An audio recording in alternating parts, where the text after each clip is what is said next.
Materi Akidah Akhlak kelas 12 PJJ secara daring. Bab 4, Adab Pergaulan dalam Islam. Subpokok, Adab bergaul dengan teman sebaya. MA Nurul Huda Cibojong oleh Iska Fatmawati SPDI. Pergaulan adalah suatu interaksi yang terjadi di masyarakat. Dengan bergaul, seseorang dapat mengenal lebih dalam teman bergaulnya, mulai dari nama, kebiasaan, hal-hal baik, hal-hal buruk yang dilakukan oleh seorang teman. Pergaulan adalah kebutuhan setiap manusia sebagai makhluk sosial. Pergaulan adalah akhlak atau budi pekerti yang telah dibahas lengkap dalam Islam. Islam adalah agama yang dapat menjawab segala permasalahan yang dihadapi umatnya dalam kehidupan ini, termasuk masalah pergaulan. Peta konsep. Adapun adab pergaulan yang akan dibahas pada bab 4 adalah pergaulan dengan teman sebaya, pergaulan dengan orang yang lebih tua, pergaulan dengan orang yang lebih muda, dan pergaulan dengan lawan jenis menurut Islam. Subpokok yang dibahas pertama adalah A. Adab bergaul dengan teman sebaya. Adapun pembahasannya adalah 1. Pengertian bergaul dengan teman sebaya, 2. Cara mencari teman sebaya menurut Islam, 3. Adab bergaul dengan teman sebaya, dan 4. Larangan bergaul dengan teman sebaya. 1. Pengertian bergaul dengan teman sebaya. Secara bahasa, dalam bahasa Arab, bergaul diartikan dengan kata syubbah yang diambil dari kata syahidah, yang berarti pertemanan. Dalam KBBI, bergaul berarti campur, sementara teman sebaya diartikan sebagai kawan atau sahabat yang usianya hampir sama. Secara istilah, pergaulan sesama teman sebaya adalah pertemanan seseorang individu dengan individu lain, baik itu anak-anak, remaja, dewasa, yang tingkat usianya hampir sejajar. Pergaulan remaja. Pergaulan remaja memiliki ciri khas tersendiri.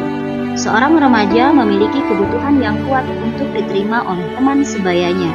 Akibatnya, mereka akan senang bila diterima dan akan tertekan atau cemas bila tidak diterima atau dikucilkan oleh teman-temannya.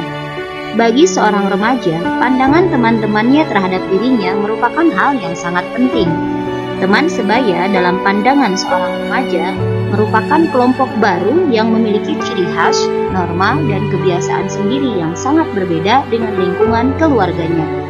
Kelompok teman sebaya ini akan menjadi lingkungan sosial pertama, di mana seorang remaja akan belajar hidup bersama dengan orang lain yang bukan anggota keluarganya.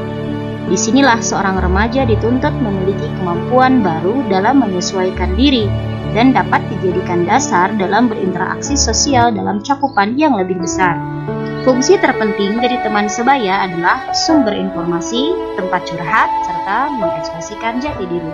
Seorang remaja bersama temannya selalu berusaha memunculkan eksistensi dirinya.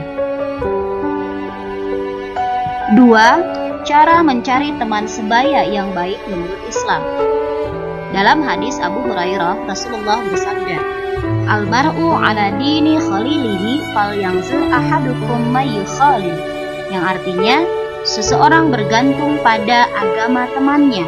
Perhatikan siapa yang dijadikan teman. Hadis riwayat Ahmad. Berdasarkan hadis di atas, menjadi jelas bahwa seseorang perlu mencari teman sebaya yang baik yang akan bergaul dengannya. Secara umum, hendaklah mencari teman yang cerdas, memiliki akhlak yang baik, bukan orang fasik dan tidak rakus terhadap kehidupan dunia. Berikut adalah kriteria teman yang baik menurut Islam. Yang pertama adalah cerdas, yang kedua memiliki akhlak yang baik, yang ketiga bukan orang fasik, dan yang keempat bukan orang yang rakus. Berikut adalah penjelasan tentang kriteria teman yang baik menurut Islam. A. Cerdas. Islam menganjurkan mencari teman yang cerdas, bukan yang bodoh atau yang dungu. agar pada akhirnya tidak akan menimbulkan keburukan dan putusnya hubungan silaturahmi. Oleh karena itu, menurut Imam Al-Ghazali, memutuskan silaturahmi dengan orang yang bodoh merupakan ibadah. Tetapi perlu digarisbawahi, bodoh di sini bukan berarti bodoh secara akal pikiran atau secara pelajaran matematika dan lain sebagainya.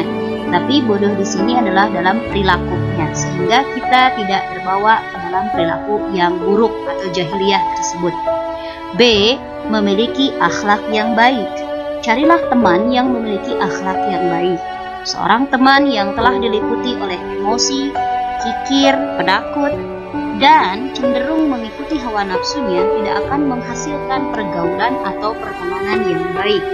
Seperti dalam Quran Surah Al-Mujadilah ayat ke-14 dan ke-15. Kriteria teman yang baik menurut Islam yang selanjutnya adalah C. Bukan orang yang fasik. Teman yang baik sangat berpengaruh, terutama dalam masalah perilaku. Orang yang fasik adalah orang yang senantiasa berbuat dosa walaupun kecil. Tidak ada kebaikan bergaul dengan orang fasik, karena biasanya orang fasik meremehkan perbuatan maksiat kepada Allah Subhanahu wa Ta'ala dan menjadikan hati semakin dekat pada perbuatan maksiat itu. Selain itu, orang fasik adalah orang yang jarang berbuat baik karena ia tidak takut pada Allah Subhanahu wa Ta'ala. Di samping orang yang tidak bisa dipercaya pertemanannya. Ini ada dalam Quran Surah Al-Kahfi ayat ke-28. Banyak fakta yang mengatakan sebagian besar, apalagi pemuda yang terjerumus pada perbuatan maksiat, itu biasanya karena teman sebayanya. Banyak sekali pemuda yang awalnya perangainya baik, taat beribadah, berbakti pada orang tua, rajin belajar, dan memiliki prestasi, tetapi ketika bergaul contoh dengan si A, misalnya, sikapnya berubah total. Nah, pertanyaannya, dari mana perubahan itu? Tentunya itu dari temannya. Ia telah terpengaruh oleh temannya, di mana temannya tersebut sudah dipengaruhi oleh hawa nafsu dan perilaku setan. Akhirnya, ia menjadi pemuda yang malas, melawan orang tua, tidak taat pada guru, dan malas belajar. Sehingga dia jadi tidak berprestasi yang akhirnya dikeluarkan dari sekolah karena perilakunya yang buruk tersebut. Jadi janganlah kita bergaul dengan orang yang fasik. Kriteria teman yang baik menurut Islam yang selanjutnya adalah D. Bukan orang yang rakus. Menurut Al-Ghazali, bergaul dengan orang yang rakus terhadap hal-hal dunia merupakan racun pembunuh. Oleh karena itu, bergaulah dengan yang tidak rakus terhadap hal duniawi. Hal-hal yang bersifat duniawi perlu dicari, tetapi rakus terhadap dunia itu tidak baik. Oleh karena itu, Abu Sulaiman Al-Darani mengingatkan, janganlah bergaul kecuali kepada salah satu dari dua orang ini. Orang yang menyertaimu atau menasehatimu di dalam hal-hal duniawi, atau orang yang senantiasa bertambah setiap saat amal-amal akhiratnya.